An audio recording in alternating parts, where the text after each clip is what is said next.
All right. Hello, Women at Refractories community.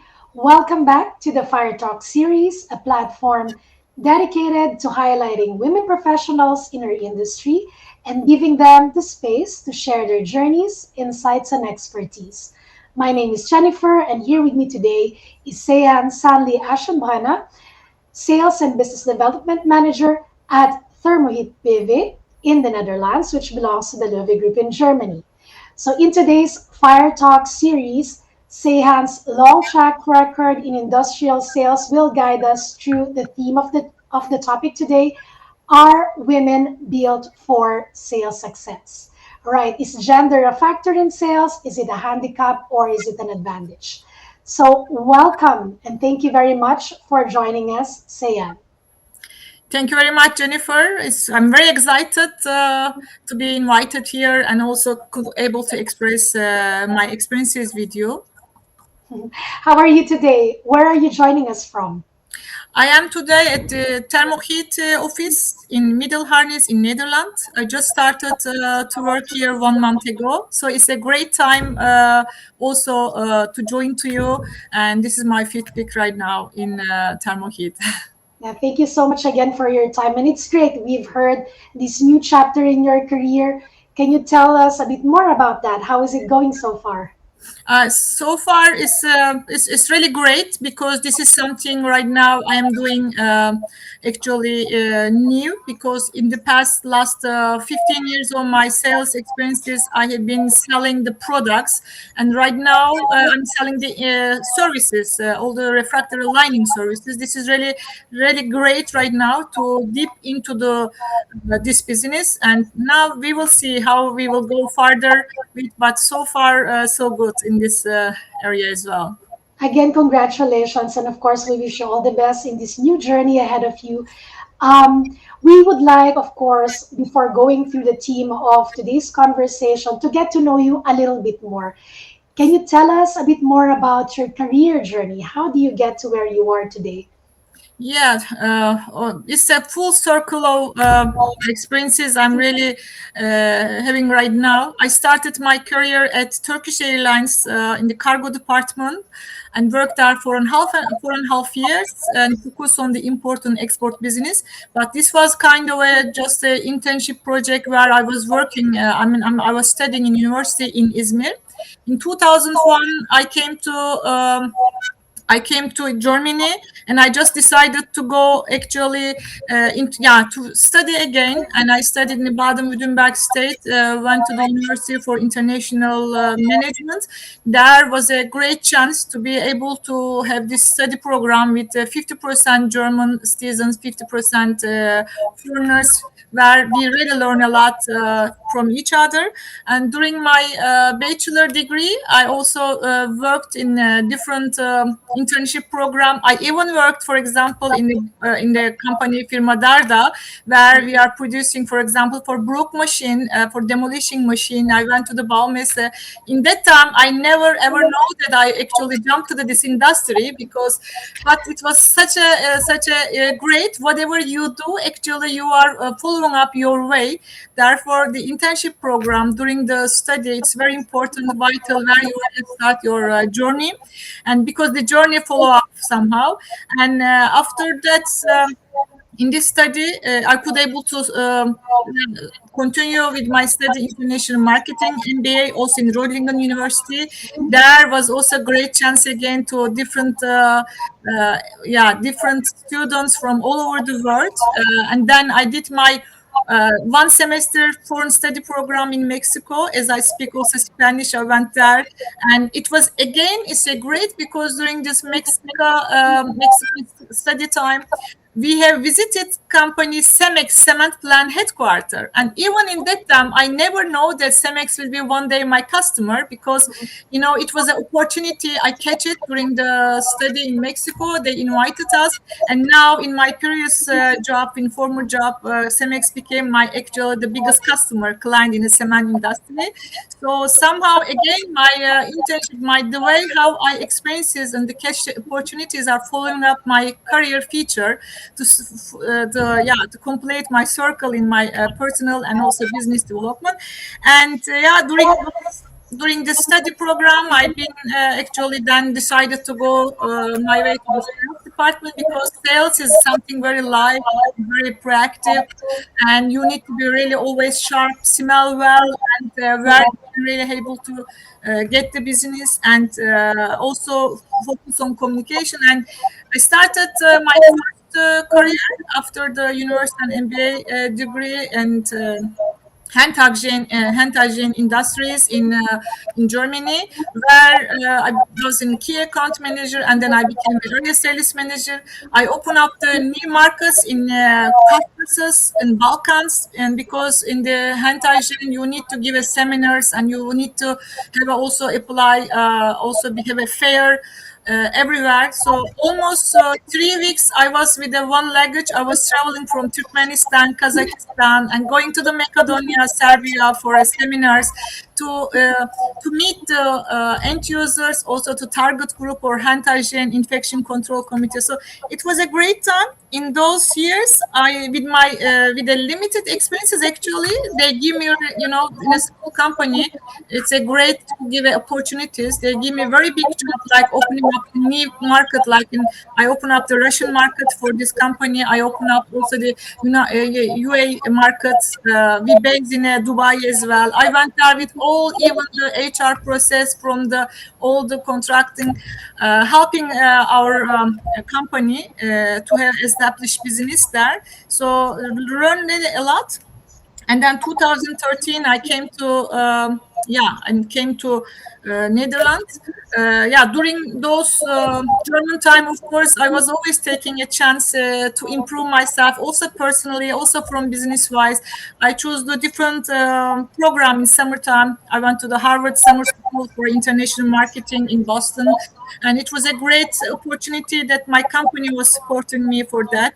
And in those was these experiences I cannot really express it, because we were in the one big in Harvard campus, one big class where we are 90 nationalities we were representing, and we are doing in case studies, working a lot from each other.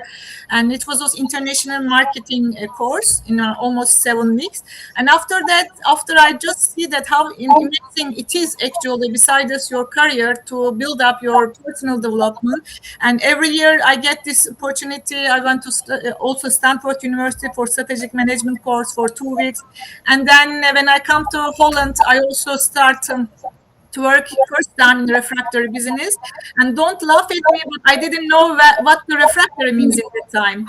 I was because they just actually, I was coming from Germany and can able to speak different languages. The reason they actually hired me because of my sales features plus my language capability, able to feed those DACH region German speaking countries.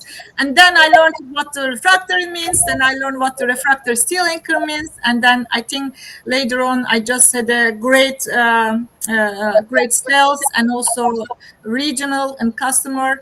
And within the 6 months, I get the biggest project of the Stemex in Germany, for example, for service plus the anchor business as well. So and then 8 years I worked there, and then later on, then I wanted to try also help our company in other company in Germany, in Turkey, where we also produce the refractory steel anchors. And I want to just see what I can do. And this company was basically, they didn't do any export business, and they were always producing the anchors within Turkish territory. And they want to open up the business and do the global business worldwide.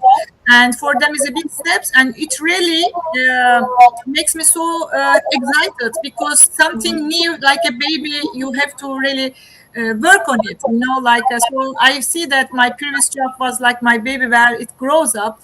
And I can be very proudly and say that within 3.5 years in this company, I make this fifth biggest export manufacturing company in Turkey, because we were working with the all cement plant worldwide.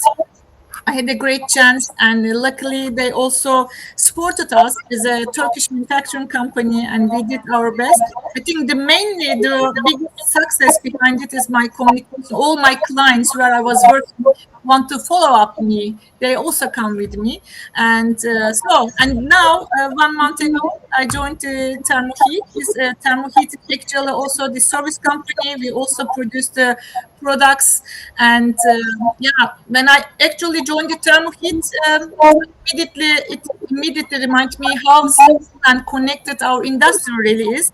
Because in my first customer meeting was with my previous employer in Netherlands, and this time I was sitting on the other side of the table, and they were there as a supplier. It was a unique experience, I should say. In my second week at Thermoheat, I visited the aluminium plant where Thermoheat actually provides a refractory lining services. And in my previous role, just 2 months ago, I had supplied all the refractory steel anchors using the same lining. So it was amazing. I was actually my company right now is doing the lining and welding those anchors where I sold myself. So I was actually, from the both sides, very historical, and so I realized that actually how I was looking at the next step in the value chain instead of just the product itself. And even sometimes I smile when I walk through the industrial plants and recognize the hand hygiene dispensers, because this dispenser was an industrial dispenser. What I sold it almost 10 years ago. And everywhere right now where I go to industry, I see these products, what I also sold it 10 years ago. So it's amazing. Wherever I go, I see the products and I see also the services. So yeah, that makes everything come full circle. So I'm very happy also to serve in this industry. Wow, full circle, as you said it. We often say in the refractory industry, it's a small world. We could never make enemies. And at one point, we are sitting together, we are sitting across the table. It's important to make that right networking and connections. But that's just so impressive. It's not just a diversity in terms of, let's say, the industry that you have experienced over your career, but at the same time, how international it is. So you mentioned many countries, but I would say moving from Turkey to Germany and now to Netherlands mainly, but Mexico and other countries in between. I am really curious. What would you say are these biggest cultural differences that's affecting the business dynamics? Did you ever experience that differences with the way you work? Yes, indeed, there are differences because Turkey is coming from high cultural context, and Netherlands is a low cultural context. There are really, yeah, actually key differences between doing business in Turkey or in Netherlands and Germany from the perspective of the business culture and the communication style. And yeah, in Netherlands, punctuality is very important. If I need to visit the clients, for example, I need to in advance inform them that I'm coming, and there is always start and end on time, and there is a clear agenda. You need to know the agenda when you are going to meetings, and meetings are structured and efficiency focused in Netherlands or in Germany.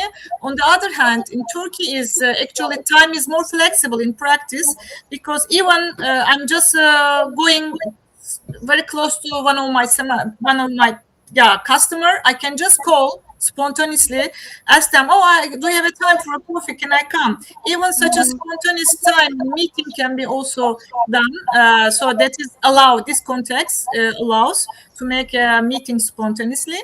And meeting may start late or run longer than planned. It is also not, so there's no end time.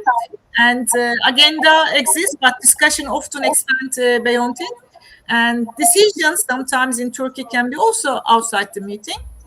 And besides this, all time issues, also communication style wise, there's really big differences. And, therefore, I learned it in my international marketing MBA. We did so many case studies, because from the different Asian culture versus the West culture and American Europe, it really helps me a lot, because before doing business or going to any meeting outside the European zone, I always check this communication styles. What allows me how to run the the meetings. It's important wherever you go, which context they are actually coming.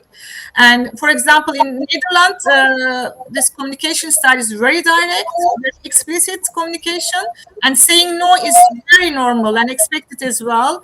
And feedback is straightforward, sometimes blunt.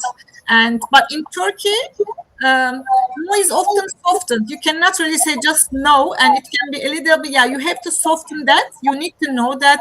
Yeah, just very strongly no, like in Dutch meetings, can be misunderstood, and the communication style is more indirect, relationship oriented, and also tone and trust in the meeting are very important by Turkish side. Yeah, lately, I think I can also mention maybe the business and decision making side is also very difficult in Turkey and in Netherlands, Germany. And we have a, of course, we have a hierarchy is not flat. So you need, of course, decision. Yeah, trust in personal relationship is important, and decision can be faster but less formal.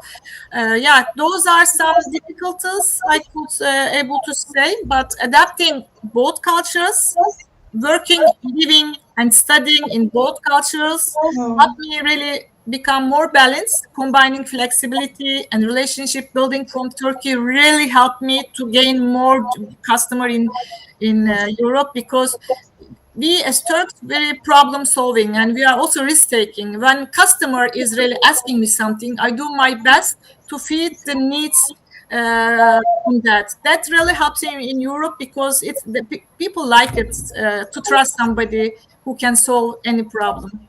Yeah, now I can only imagine that all of these experiences, international experience, has enriched the way you work with different people, your business behavior.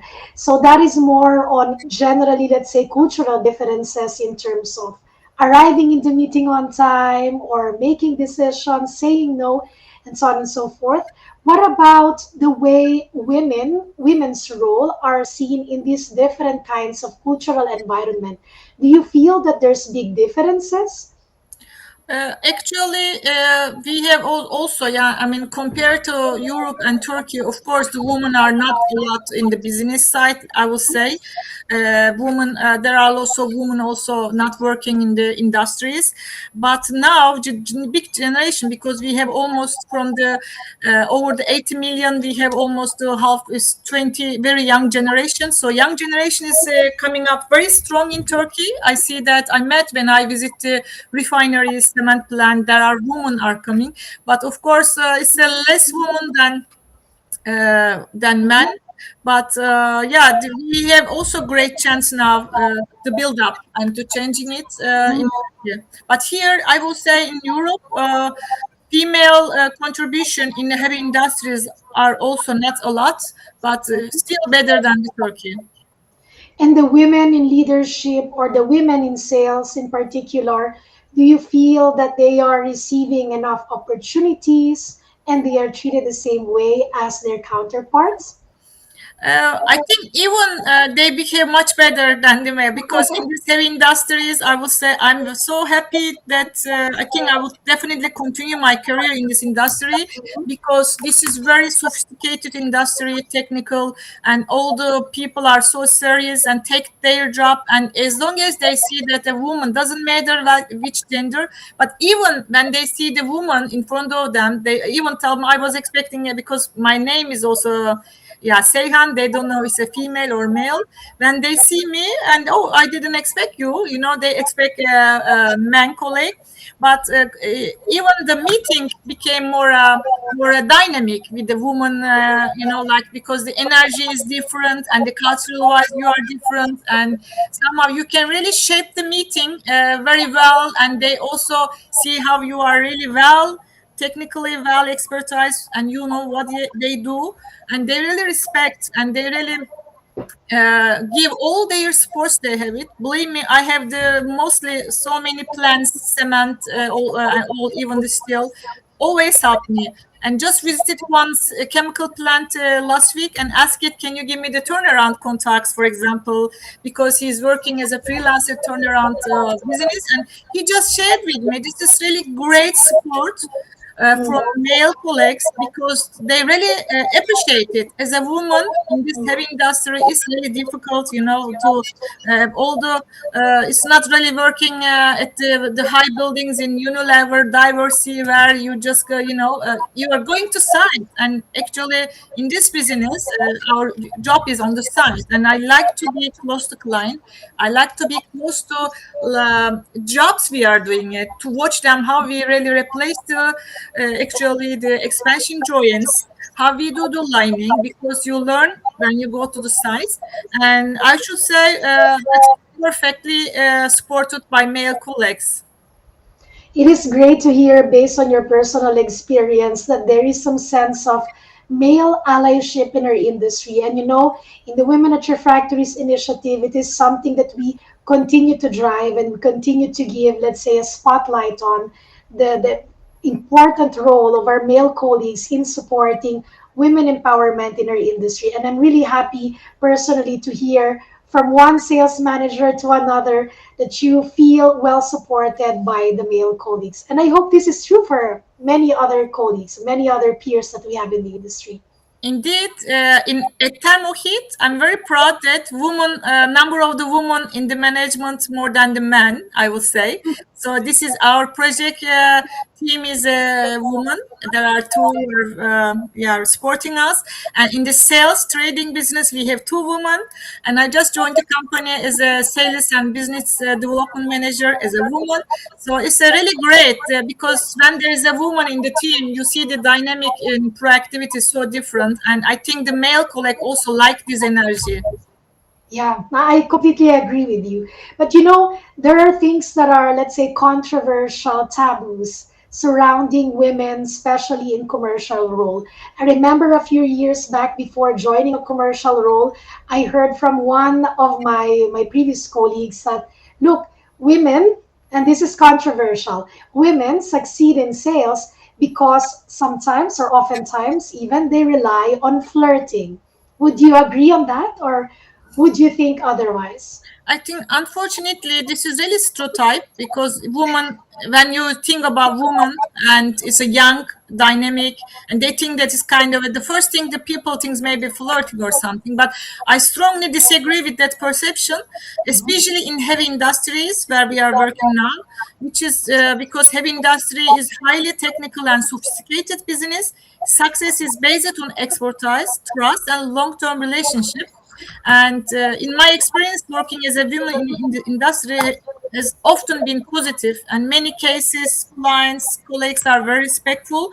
And I think but I would still say that. There is a big advantage only I can use it being a woman in industry, that all the appointments and and access to the discussions are easier as a woman. I told you that I went last week. I got the other contact of turnaround because they help the woman, and somehow when I call them and they see as a woman voice, can I come to have a meeting with you? And I think they accept the meeting so easily. So the woman in this industry can able to open the door easily, but I will not take it like flirting way. I will take it more as like a different energy that Yes. women are bringing.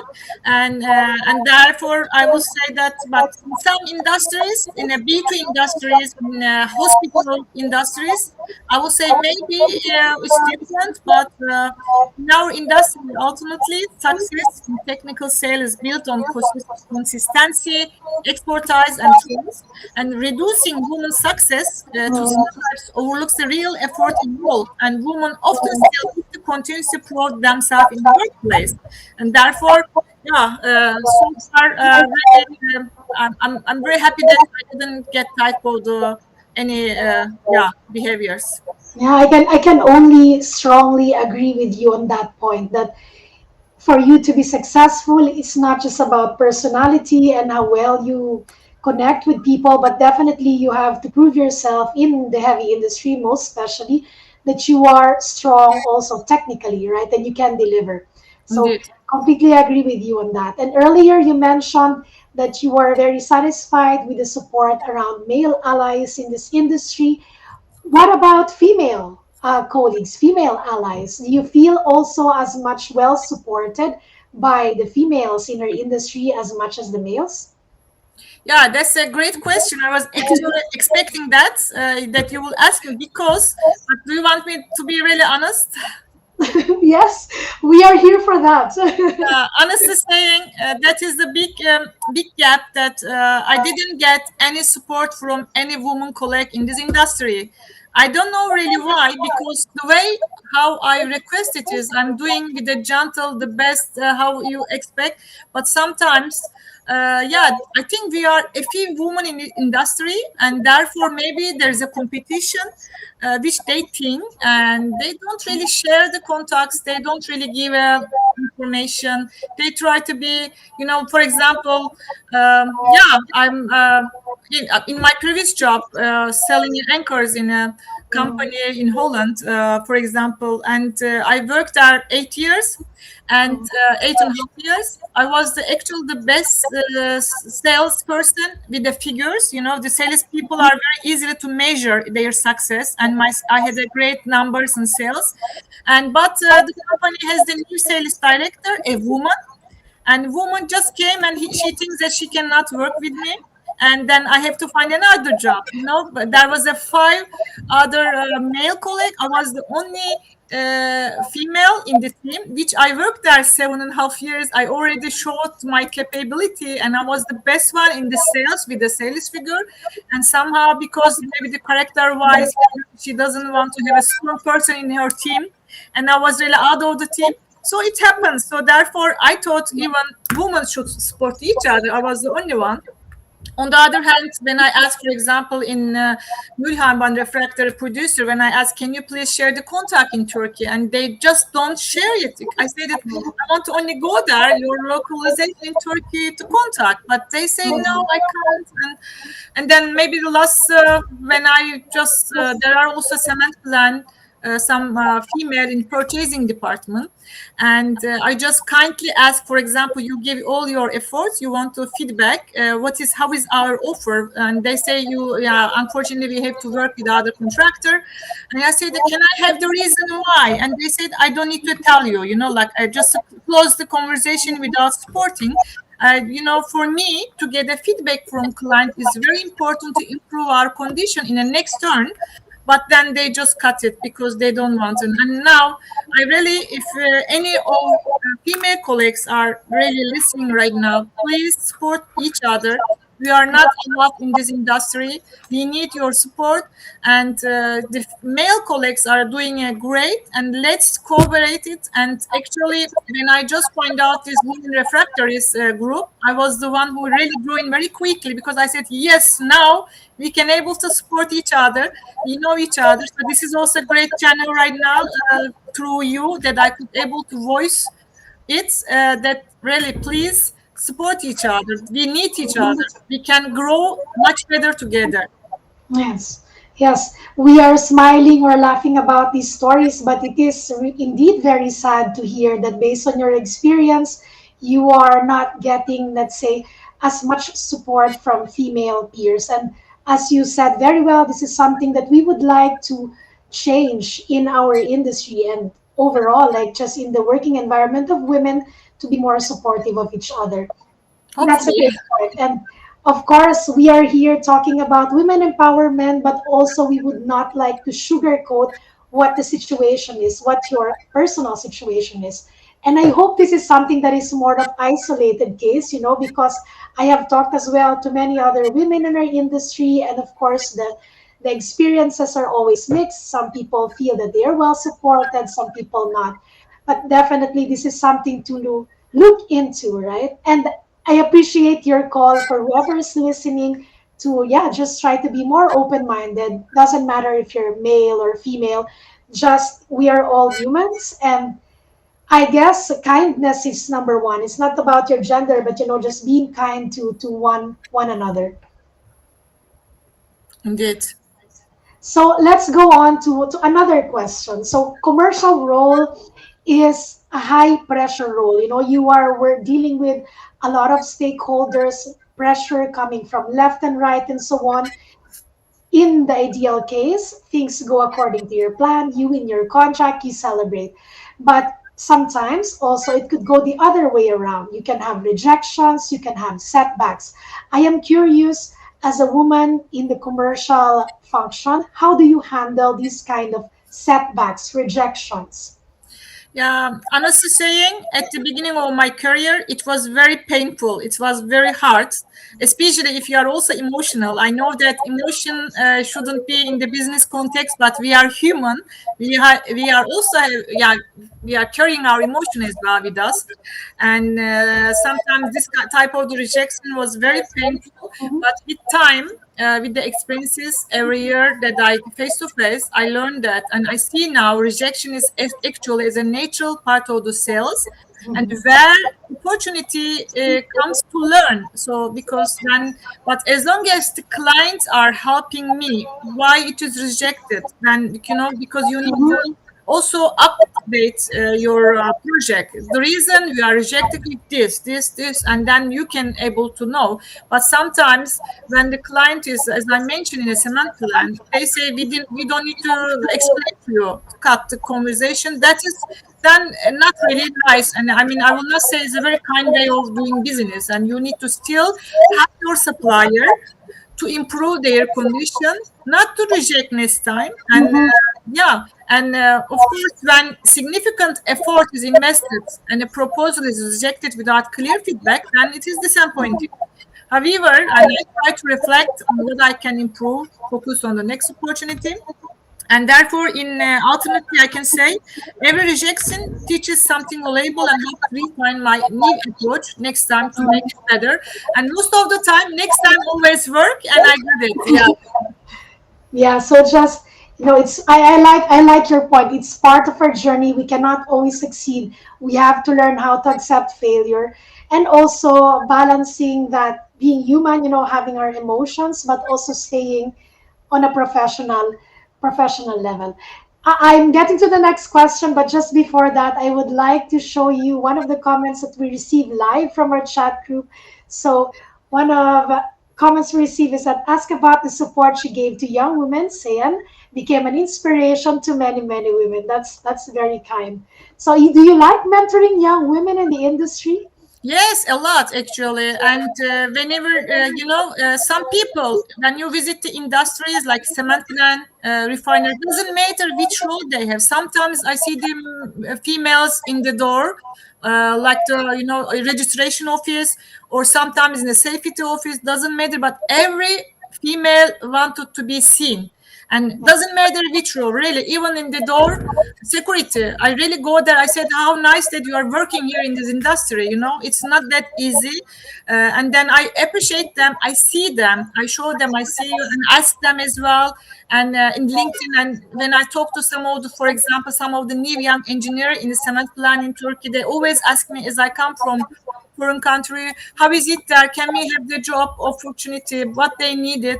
I really mentor them. I give them immediately my LinkedIn contact, and when they ask me something, I always try to help them to find the internship as well. For example, in this yeah, in August, I'm getting one stagiaire from international business from Turkey. She will be done with me together 1 month to make the internship to learn this how we do the deal the business. And ask it, can we come it, because it is students are really need help, and they are totally after university, they are kind of like naked without any, they have a knowledge but they don't have a network there. We are to share our networks with them, to help them. And for example, one of the university graduation person in Turkey also sent me one CV. I'm done, I'm finished with my university, can you please help me? And I share it with my contact in the Rotary Club in Turkey, for example, and I just forward within my network, and she suddenly find a job opportunity. This is how grateful it is. Professional growth allows me to mentor so many people, and believe me, helping and giving is more happiness than the taking, and I feel this happiness in my personal career. And for example, even medical school some of the female medical schools are coming to Netherlands for a internship. Some of them came for 2 weeks, some of them three, then 2 months even. And I support them because there is a big posting problem in Rotterdam. Through the one network, one doctor in Erasmus Rotterdam, Sophia Clinic, and she is sending her female internship from Turkey to help them, to support them, to host them. And since 3 years, I'm hosting because there's a big housing problem in Rotterdam, and I have a house where I can able to help the young generation. So Yeah. it's really great. The young generation blood, and then try Yeah. to help them. It's a great. Now it's inspiring to see how your passion for supporting the young talent goes beyond refractory industry. It really also it radiates to the community work that you are doing in the Netherlands as well. Look, we have here another comment from our audience, our very good friend.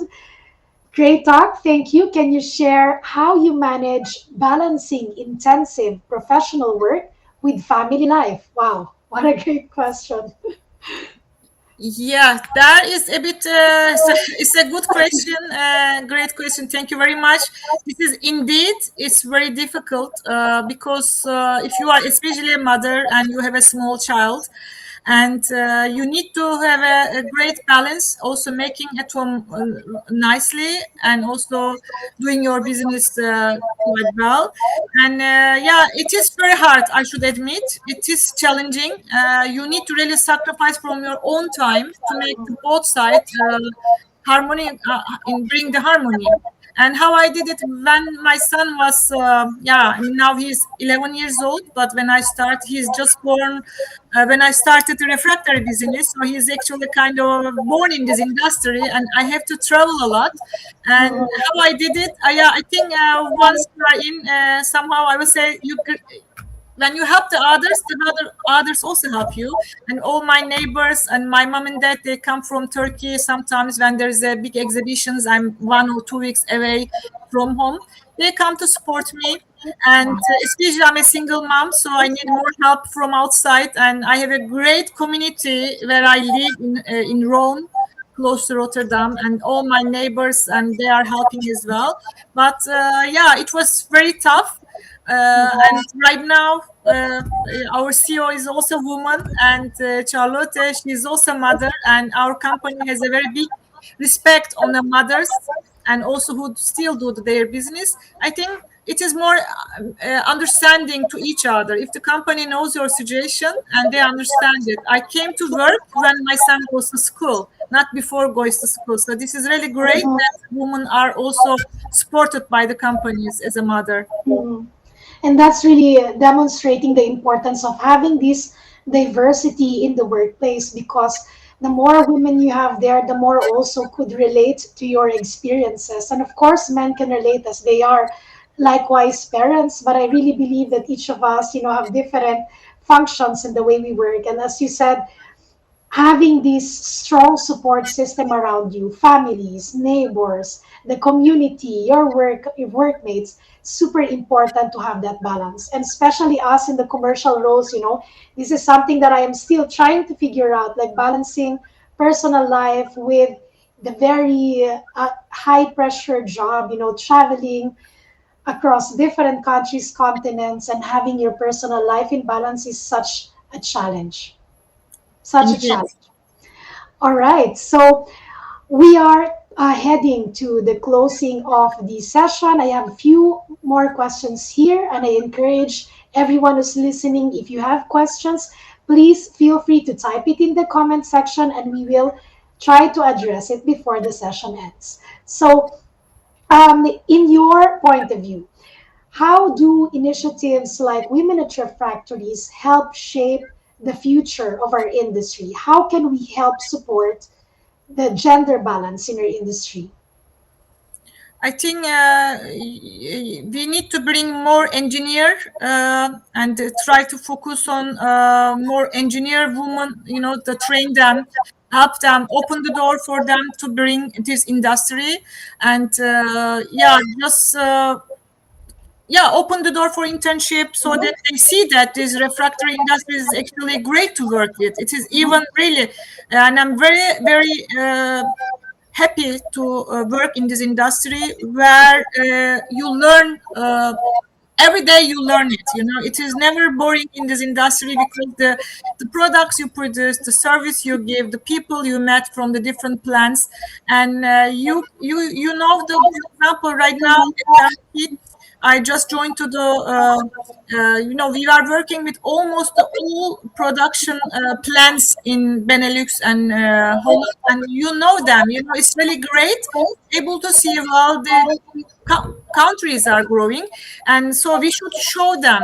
We should really bring more young women in this industry, and yeah, by sharing and supporting them, we can enlarge this contribution to this group and refractory industry. Yeah, giving visibility, especially to the younger generation, and having the right models, female role models, and male allies. I think, as you said, could be the role of women at refractories in shaping the future of our industry. So, women at refractories community, if you wish to connect with Seyhan, you can reach out to her through LinkedIn. Also, if you have not done so yet, you can always follow Women at Refractories in LinkedIn as well to stay tuned to our next events and be part of the growing community. Please check out our official website, www.womenatrefractories.com, for the latest news, upcoming events, and updates. The next Fire Talks episode, which is episode 5, so today is 4, the next is 5. This is happening tomorrow because we have these back to back sessions with 3 great women. And one of them you met today, Seyhan.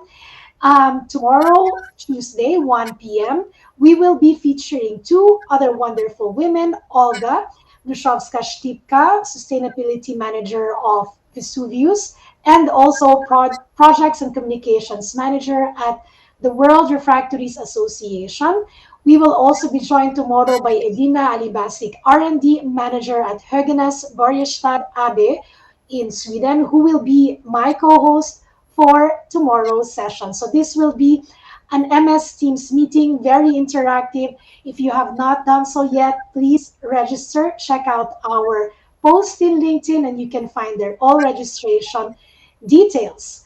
All right. So thank you once again, Seyhan, for this heartfelt conversation, very open.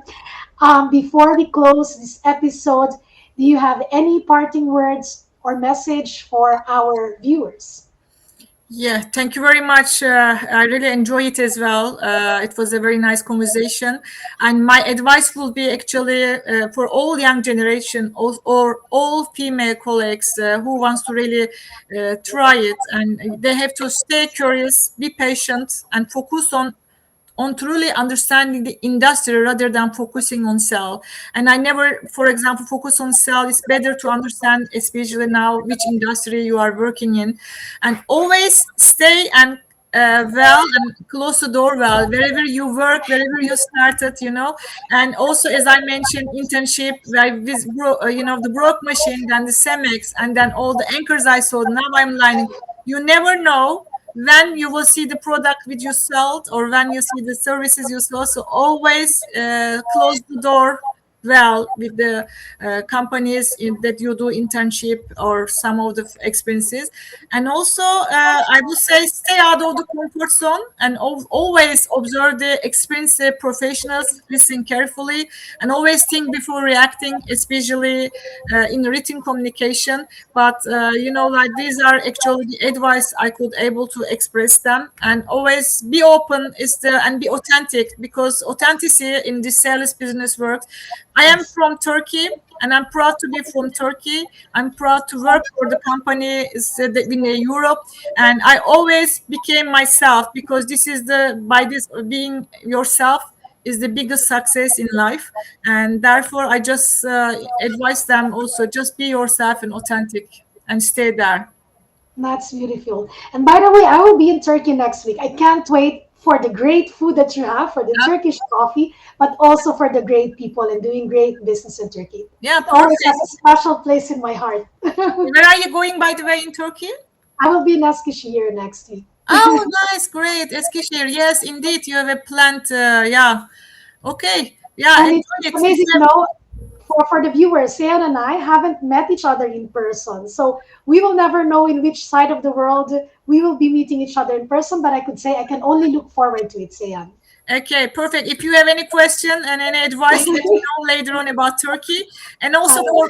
for those students who are really watching us right now, in my LinkedIn, you can really contact me. I would love to give the opportunity for internship for future.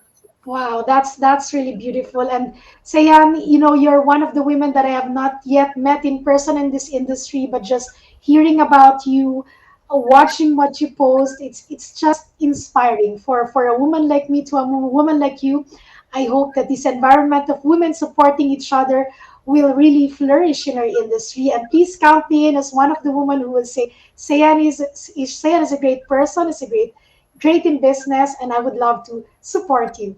Perfect. Thank you very much. I appreciate it. Thank you. And we wish you all the best for the new role, and I really hope that we see each other very soon in person. Yeah. Thank you very much. This Hopefully. has been this has been Fire Talks episode 4. If you'd like to be a part of the next episode, either as a guest speaker like Sayan or as a host or moderator like myself, please reach out to us and we'd love to have you on board. We wish you all a good afternoon, a good lunch. Thank you for your support, Yeah. and we will see you in our future events. Thank you for your contribution to women refractories. Thank you. Thank you very much, Seyhan. Thank you very Bye much. bye.